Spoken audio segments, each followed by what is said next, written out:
부동산 거래 질서를 우리나라 중개업의 어떤 체계를 정립하기 위해서 내가 공인중개사를 들어보세요.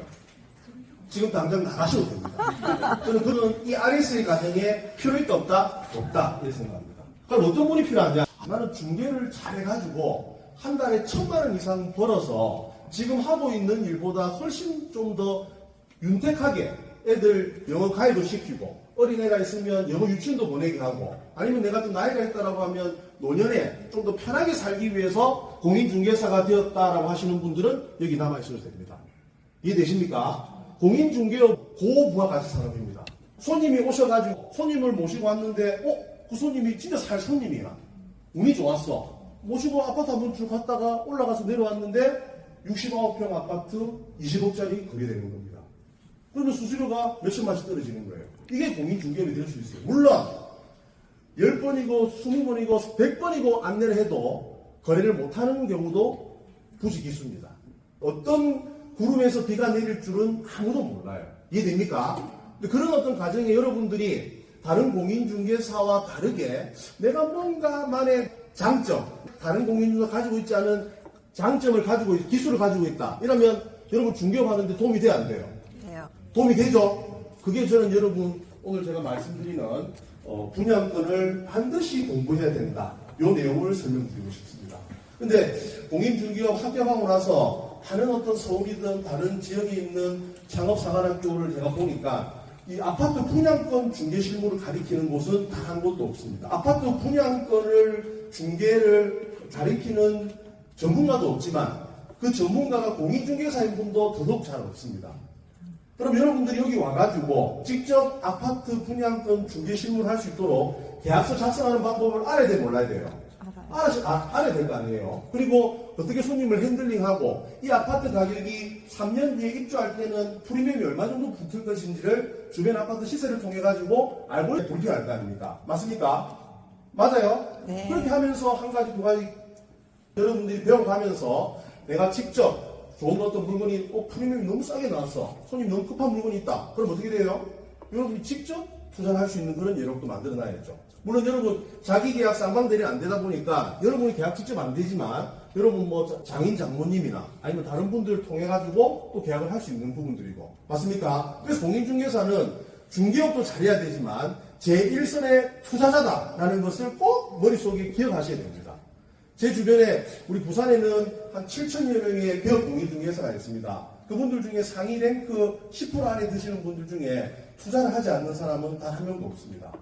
중개만 가지고 생활하기에는 어렵다 이런 이야기입니다. 그러면 내가 좋은 물건이 아닌지를 알아보고 또 빠른 판단을 통해서 또 투자를 할 수 있고 또 투자하고 또 중개하고 같이 두 마리 토끼를 잡아 나간다면 여러분들이 오늘 이 자리에 오신 큰 이유가 있을 거라고 생각합니다. 아시겠죠? 이런 판단을 가지면 좋다 그런 생각합니다.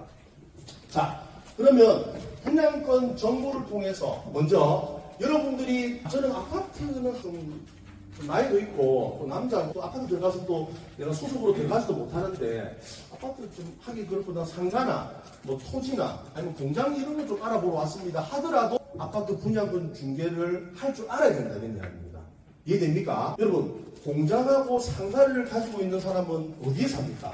1번 전원주택, 2번 아파트 살고 있잖아요. 그럼 아파트 앞에서도 여러분이 공장이나 상가나 토지를 할 줄 알아도 그런 손님을 땡길 수 있다는 이야기입니다. 그러면 아파트 분양권은 왜 해야 되느냐? 우리나라 사람들 중에서 새 아파트, 신축 아파트에 대한 정보를 알고 싶지 않은 사람은 이 세상에 아무도 없습니다. 다 알고 싶어요. 우리 동네에 어떤 아파트가 분양하고 아파트가 지금 올 하반기에 내년 초에 또 분양하는 아파트에 대해서 또 입지 좋은 아파트 또 브랜드 아파트 분양하는 데 대해서 관심이 없는 사람은 이 세상에 없다 이런 이야기입니다. 왜? 신축 아파트는 반드시 구축 아파트가 됩니까? 네. 맞아요. 그럼 또 천년만년 살 것 같지만 들어가다 살다 보면 또 구축이 되니까 또 이사를 가야 된단 말입니다. 그럼 그에 대한 정보를 여러분들이 가지고 손님들한테 여러분 아파트 단지 손님 아니면 상가 손님 문자로 다 정보를 주는 거죠. 이런 사이트들이 여기에 다 있다 이런 이야기입니다. 여기 보면 아파트 실거래가 들어가서 분양 정보 들어가면 물론 제가 강의 때 이런 내용에 대해서 하나하나 다 설명을 드리겠지만 또 들어가서 분양 정보에서 위에 이런 표시 있죠. 이런 표시 눌리고 손님한테 카톡이나 문자로 보내드릴 뿐단 말입니다. 그러면 이 손님이 우리 공인중개사는 아파트 분양 날짜만 나오면 이런 정보를 내한테 주더라. 이렇게 하면서 그 손님하고 내하고 유대관계를 넓히고 또 많은 또 손님들이 여러분들에게 또 소개를 시켜주는 이런 일들이 아파트 분양권을 통해서 나타난다 이런 이야기입니다. 이해되십니까? 그래서 이런 분양권 정보를 통해서 여러분들이 이런 어떤 강의를 나갈 수 있고, 그 다음에 분양권 투자는 아까 말씀드린 것처럼 누구나 관심이 있다. 그리고 아까 3번 공인중개사도 분양권 투자를 해야 한다. 여러분이 앞으로 이제 창업을 해가지고 기업 공인중개사가 된다라고 하면 여러분 아파트 단지에 가보면 분양권 중개 실무를 할 줄 아는 소장이 많겠어요? 할 줄 모르는 소장이 많겠습니까? 현장에 가보면 분양권 중개를 직접 할 수 있는 사람은 거의 잘 없습니다. 왜 그러냐면 이 아파트 분양권 중개는 문턱이 좀 높은, 조금 뭘 내용을 알아야 되고 중개에 대한 어떤 경험과 그리고 이 분양권 중개시면 아파트 우리가 계약서 쓰는 거랑 좀 다르거든요. 이런 것들을 쓸 줄 아는 사람이 실제적으로 아파트가 많이 없습니다. 제가 9년 전에 제가 지금 어디에 있냐면 연산동 여산차이 아파트 아십니까? 연산동 여산차이 아파트 자연공인중개사를 지금 9년째 하고 있는데 거기 제가 처음 딱 들어갔을 때 제가 남자 소장이었어요. 거기 아파트는 1600세대인데 20개 정도 부동산 소장님들이 있었습니다.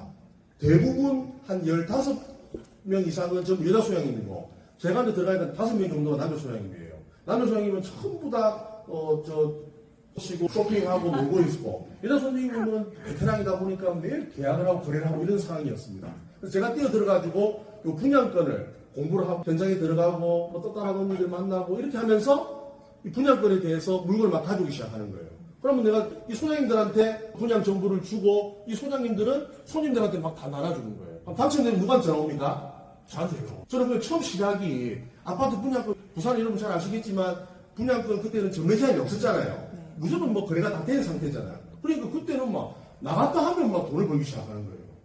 이해되십니까? 물론 지금은 그런 상황은 아니겠지만 여러분이 일단 부동산을 창업하기 위해서 들어가게 되면 엄청난 아마 여러분 시련이 있을 겁니다. 왜? 지금은 여러분 공인중개사 시험 친다고 친구들이 같은 동기들이 막 서로 힘내라 과자도 사주고 밥도 사주고 그렇게 하죠. 현장에 가보면 어때요? 큰 거 막 도끼눈을 보고 있습니다. 경쟁자라는 거예요. 좋아하지 않습니다. 그럼 그러기 위해서는 여러분들이 기술을 가지고 있어야 된다. 남들이 하지 않는 기술.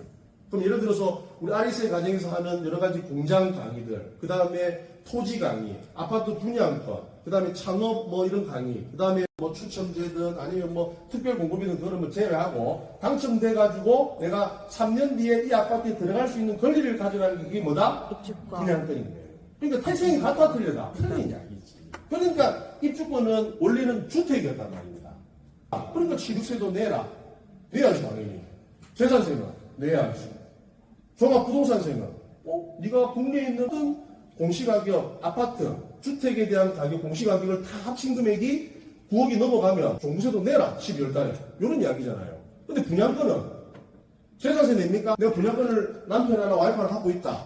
재산세 내야 안 내요? 안 내지. 종부세는 안 내지. 왜?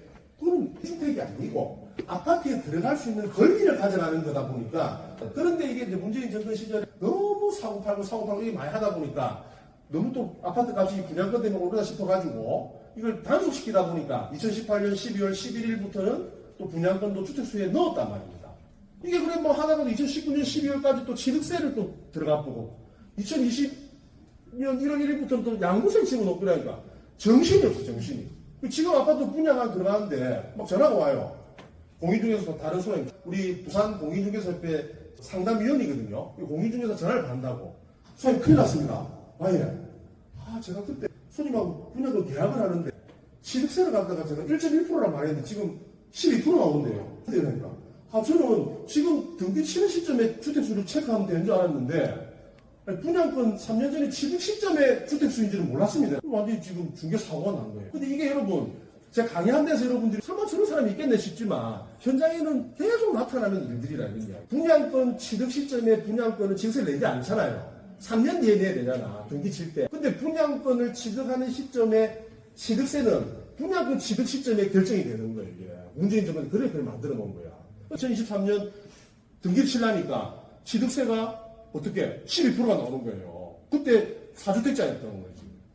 그걸 몰랐던 거지. 나중에 지금 등기 칠 때 주택수만 보고 한 채, 두 채니까 1.1%면 내가 이렇게 하는데 그게 아니었던 거지. 전화 와가지고 막 손님하고 막 난리가 나는 거예요. 그래서 내가 뭐라 할게요. 일단 빌어라. 빌 수밖에 없다. 지금세 내일 돈은 있는지 물어보세요. 그게 제일 중요하다니까. 그러면 일단은 최대한 좀 억울한 표정과 여러 가지 자기 최대한 불쌍한 표정을 지으면서 줄어내줄 수도 있는 거고 일단 양도세를 먼저 낸다 생각하고 지급세를 먼저 60일 안에 치야 되니까 넣고 나서 나중에 내가 어떻게든 팔아주겠다라고 하든지 그렇게 해야 된다. 근데 지급세가 없다는 사람이 6천만 원이 없다는 사람은 어떡해? 맞잖아요. 5억짜리가 원래 1.1%면 600만 원 내면 되는데 12% 내니까 60째 내야 되잖아. 돈이 없다는 건 큰일 나는 거지. 분양금 이 상태에서 등기 못 치고 바로 파야 됩니다. 근데 바로 팔면 또 분양금은 66% 양도세를 내야 되잖아. 1년 지나더라고. 그러니까 이게 뭐 완전히 빼도 박도 못하는 이런 일들이 현장에서는 막 곡소리가 나기 시작하는 곡소리. 계약할 때는 좋지. 수수료 받을 때는 좋지. 맞습니까? 받고 나서 이거 뒤처리까지 다 해줘야 되는 게 공인중개업이잖아요. 이해되십니까? 그러니까 그런 부분에 대한 여러 가지 이런 이야기들을 여러분들께서 잘 체크를 해 나가야 된다. 그래서 분양권, 입주권에 대한 기본적인 개념도 모르고 분양권을 중개할 수는 없다. 이런 이야기를 드리고 싶습니다.